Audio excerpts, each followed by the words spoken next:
Assalamualaikum warahmatullahi wabarakatuh.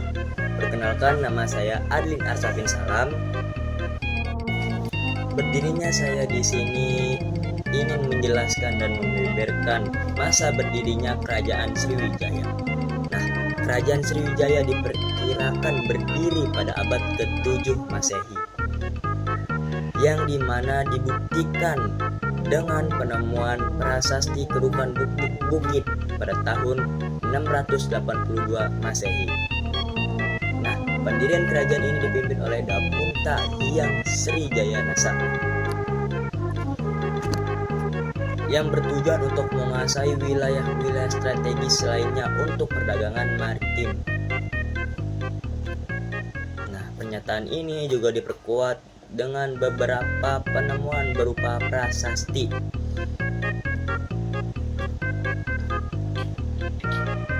Seperti prasasti kedukan bukit pada tahun 682 Masehi. Prasasti ini berisi tentang perjalanan Dapunta Hyang Srijaya Nasa dalam menguasai wilayah-wilayah strategis lainnya. Nah, selanjutnya ada prasasti Kota Kapur pada tahun 686 Masehi, yang dimana prasasti ini menunjukkan perkembangan Kerajaan Sriwijaya pada abad ke-7 Masehi. Lalu yang terakhir adalah prasasti Talengtuo, menyebutkan pendirian Taman Sri Kestra di bawah pimpinan Dapunta Hyang Srijaya Nasa pada tahun 648 Masehi. Oke, yang menunjukkan aktivitas Sriwijaya sudah dimulai di masa itu.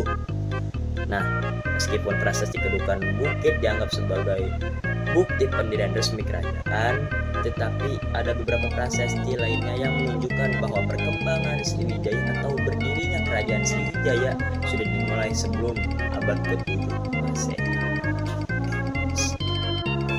Nah, selanjutnya saya akan menjelaskan masa kejayaannya Kerajaan Sriwijaya. Nah, masa kejayaan Kerajaan Sriwijaya berlangsung pada abad ke-9 Masehi hingga ke-11 Masehi, yang dimana berada terutama di bawah kepemimpinan Raja Balaputra Dewa.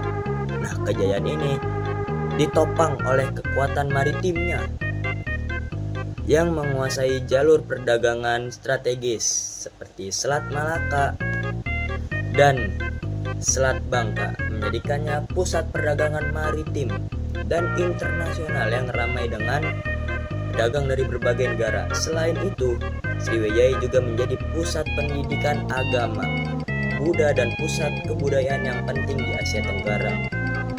Dengan wilayah kekuasaannya meluas hingga semenanjung Malaya,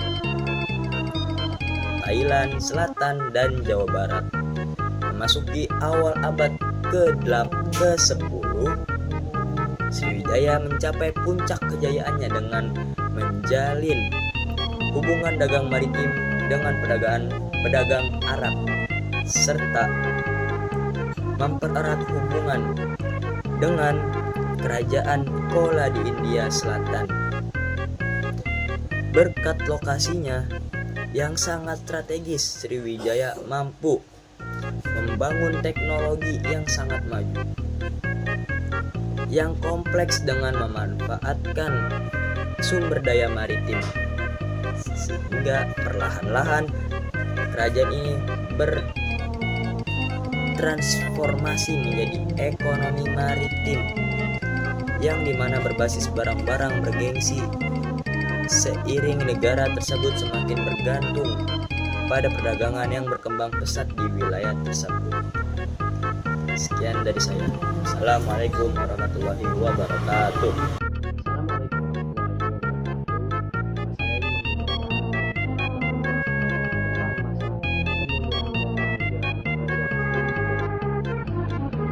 Titik kritis melemah hegemoninya Kerajaan Sriwijaya terjadi setelah invasi Angkatan Laut Chola, yaitu Angkatan Laut India pada tahun 1025 sampai 1026 Masehi, di mana terjadi penculikan atau penyerangan terhadap penguasa Sriwijaya serta gangguan pada pusat-pusat pelabuhan yang melemahkan struktur politik Sriwijaya dan mendorong fragmentasi. Kemudian, setelah abad ke-11, pengaruh Sriwijaya mengendur, lalu dilanjutkan pergeseran kekuasaan dan serangan kerajaan Jawa seperti Singosari dan Majapahit, serta faktor internal seperti pendangkalan Sungai Musi dan lepasnya daerah kekuasaan yang melemahkan ekonomi kekuatan politik kerajaan yang pada akhirnya menyebabkan keruntuhan Sriwijaya pada tahun 1377 setelah ditaklukkan oleh Majapahit. Assalamualaikum warahmatullahi wabarakatuh. Saya Gilang Sanggang Putra Silahan. Di sini saya akan menjelaskan tentang raja-raja penting dan garis besar pemerintahan. Berikut ini adalah raja-raja penting dan garis besar pemerintahannya. Yang pertama ada Dakunta dan Sri Jayanasa, pemimpin yang disebut dalam Kedukan Bukit 683 Masehi, dikaitkan dengan ekspedisi Sidayatra yang membentuk inti awal kekuasaan Sriwijaya. Yang kedua ada Sri Indraparman atau Dharmasetu atau juga Sang Rama Vijaya Tunggawarman. Variasi nama di sumber yang berbeda. Tercatat pada prasasti-prasasti berikutnya dan catatan Tiongkok. Nama-nama ini menunjukkan kesinambungan dinasti atau penguasaan regional. Yang ketiga ada Balaputra Dewa, tokoh yang dihubungkan dengan cabang kerajaan Salendria dan hubungan kekuasaan antara Sumatera Jawa. Beberapa sumber menyebut ia berkuasa di bidang tertentu dan memiliki peranan penting dalam hubungan Sriwijaya Jawa.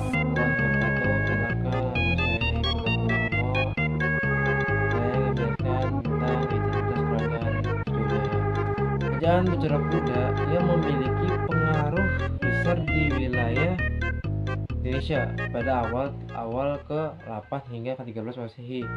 Sriwijaya adalah kedaulatan bahari historis yang berasal dari Pulau Sumatera.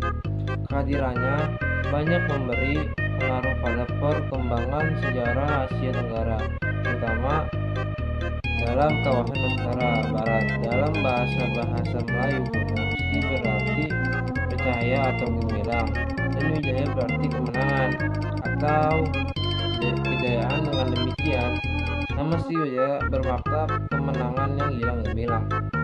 Lokasi Sriwijaya dapat dengan kuat disimpulkan berada di Palembang, tepatnya muara Sungai Musi. Sriwijaya terdiri dari sejumlah pelabuhan yang saling berhubungan di sekitar Malaka. Assalamualaikum warahmatullahi wabarakatuh. Saya Bagus Satrio. Di sini saya akan menjelaskan tentang identitas negara Sriwijaya dan wilayah kekuasaan Sriwijaya.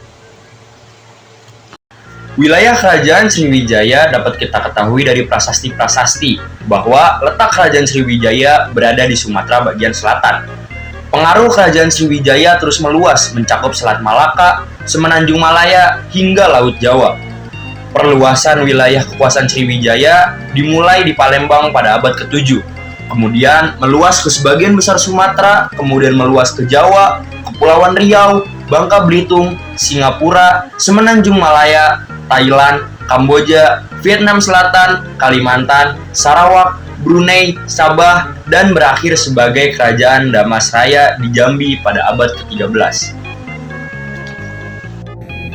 Assalamualaikum warahmatullahi wabarakatuh. Kenalkan, nama saya Fakra Maldano. Di sini saya akan menjelaskan tentang kebijakan pemerintahan Sriwijaya. Terima kasih. Kebijakan pemerintahan Sriwijaya. Yang 1.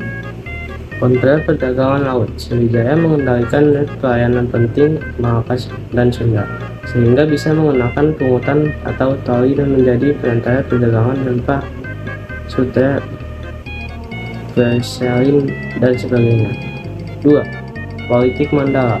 Hubungan pusat atau wilayah berbentuk jaringan pusat pengalir asal atau semi otonom, bukan negara terpusat modern. 3. Kebijakan ritual diplomasi keagamaan. Rasa terhadap Buddhisme menjadi pusat ziarah dan pendidikan Buddhis, menerima utusan dari Tiongkok atau India.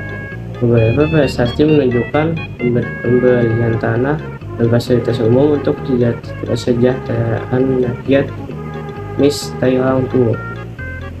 4. Pengawasan birokratik.